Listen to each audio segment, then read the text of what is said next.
Good evening, everyone. Welcome to the channel. Before I begin, here are my disclaimers. Today I am going to give you an update about Trimas Corporation Annual Report. Trimas Corporation offers a diverse range of businesses and services across various markets worldwide. In the consumer products market, the company provides dispensing products such as pumps, sprayers, and caps and closures for food, beverages, and personal care items. In addition to these products, Trimas also caters to the aerospace and defense industries with its specialty products segment. This segment designs, manufactures, and distributes steel cylinders for use in transportation, storage, and dispensing of packaged and compressed gases under the Norris Cylinder brand. The company operates through two main segments, packaging and specialty products.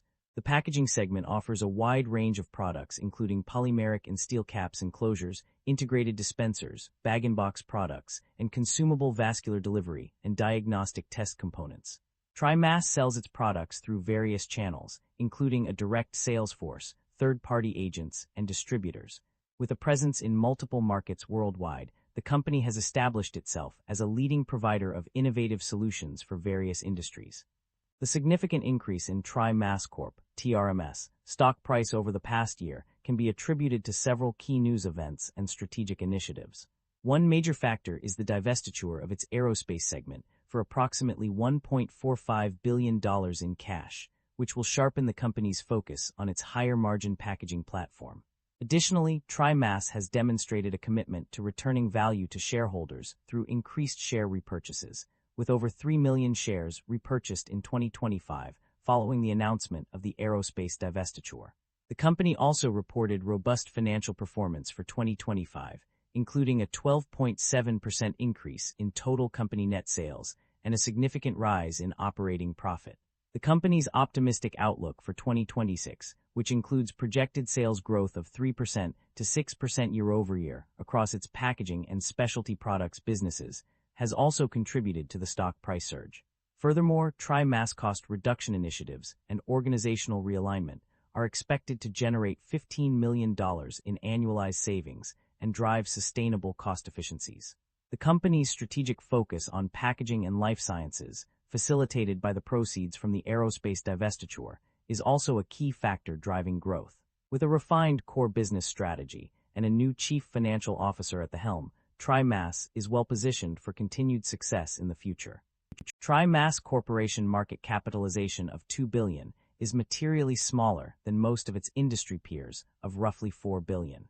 Trimas Corporation trades at a higher price-to-earnings ratio of 22 times and a higher price-to-book ratio of 2.06 times relative within the industry. This makes the stock appear much more overvalued compared to its peers. However, the broader industry is also trading at elevated valuation levels, suggesting sector-wide optimism rather than company-specific overvalue. Investor should evaluate if the stock is worth its premium price. The company maintains a moderate leverage profile, with liabilities making up 50% of total assets, suggesting a balanced approach between risk management and capital efficiency. Average liabilities have declined over the past 5 years, indicating improving balance sheet discipline and reduced financial risk. Shareholder equity has grown consistently, but operating income growth is weak or inconsistent. Equity expansion may be driven by financing activities rather than core business profitability. The company has consistently reduced its share count, while revenue and equity have grown, indicating disciplined buybacks that enhance long-term per-share value. The income statement shows that the company have been growing its revenue annually, but the operating income have not been increasing. This shows that the business is under pressure with rising cost. The primary drivers of revenue growth or decline are multifaceted and influenced by various factors. On the growth side, organic revenue growth, strategic acquisitions, innovative manufacturing technologies, long-term customer relationships, and investments in innovation have contributed significantly. The increase in demand for products within the packaging segment has also been a major driver of revenue growth. Conversely, revenue decline is attributed to negative foreign exchange rates, discontinued operations, decreased sales in certain segments, and increased input costs. The company's performance has fluctuated across quarters, with Q2 2025 witnessing a 6.1% increase compared to the same period in 2024. However, Q3 and Q4 2025 saw declines of 4.9% and 3.7%, respectively. These variations highlight the dynamic nature of revenue growth and decline, influenced by factors such as market demand, exchange rates, and operational adjustments. The successful divestiture of the aero engine business has also contributed to revenue growth, while increased input costs in the packaging segment have hindered it. The specialty products segment has experienced a decrease in sales, further impacting revenue. These drivers underscore the complexities involved in managing revenue growth and decline, requiring careful consideration of various factors to achieve sustained success. Net income and profit margins. A shift in trend. The net income of a company underwent significant fluctuations between 2023 and 2025. Initially, it decreased due to economic downturns and increased price competition in 2024. However, the trend reversed in 2025, with an increase of $26.1 million to $41.3 million. This marked a substantial improvement from a loss of $2 million in 2024 to an income of $72.3 million. Profit margins also experienced changes during this period. Initially, they were reduced due to uncertainty in the macroeconomic and political climate, leading to decreased demand and increased overhead costs. However, with the recognition of insurance recovery assets and a decrease in effective tax rates, profit margins began to recover. The gross profit margin improved from 20.5% in 2024 to 21.4% in 2025, while the operating profit margin rose from 2.4% to 6.4%. The segment performance also showed variations. The packaging segment experienced a decrease in gross profit margins, but maintained relatively stable operating profit margins. In contrast, the specialty products segment saw an improvement in operating profit margins, rising from -1.7% to 3.8%. Overall, the net income and profit margins of the company underwent significant changes between 2023 and 2025, influenced by various factors such as economic downturns, strategic acquisitions, and recognition of insurance recovery assets. The company's financial performance has shown significant improvement over the past 2 years. On page 53, it is reported that operating profit increased from $14.8 million in 2023 to $32 million in 2024, indicating a substantial growth in profitability. This increase in operating profit has translated into positive operating cash flow for the company. As stated on page 40, cash flows provided by operating activities were $63.8 million in 2024 and increased further to $117.5 million in 2025. Furthermore, net cash provided by operating activities also shows a significant improvement from $123,490 in 2024 to $143,190 in 2025. The consistent increase in operating profit and operating cash flow indicates that the company is generating positive operating cash flow, which is a strong indicator of its financial health and stability. The company's debt levels have experienced some fluctuations over the years. According to the extracted summaries, long-term debt increased from $398,120 in 2024 to $469,170 in 2025. Additionally, a revolving credit facility saw a significant increase from $1,500 to $72,790. However, there are instances where no significant changes were mentioned in debt levels. Regarding interest expenses, the summaries indicate that they have decreased in some cases. For instance, interest expense decreased by $1.5 million to $18 million in 2025, and also saw a decrease of $1,180 from $18,030 in 2024 to $16,850 in 2025. However, there are instances where interest expenses increased or remained relatively stable. In summary, while the company's debt levels have seen some increases, interest expenses have decreased in certain periods. Overall, it appears that both debt levels and interest expenses have experienced fluctuations, but no significant changes were mentioned in all cases. The company's financial performance varied across different regions and segments in 2025. On the positive side, the packaging segment stood out as a strong performer, accounting for 83% of net sales from continuing operations. The life sciences opportunities also showed promise, indicating a potential growth area. Additionally, the specialty products segment cylinder business was another notable success. However, not all segments fared well. Trimas Aerospace is being sold, suggesting underperformance in this area. International operations faced significant challenges due to currency exchange volatility, changes in local regulations, and economic instability.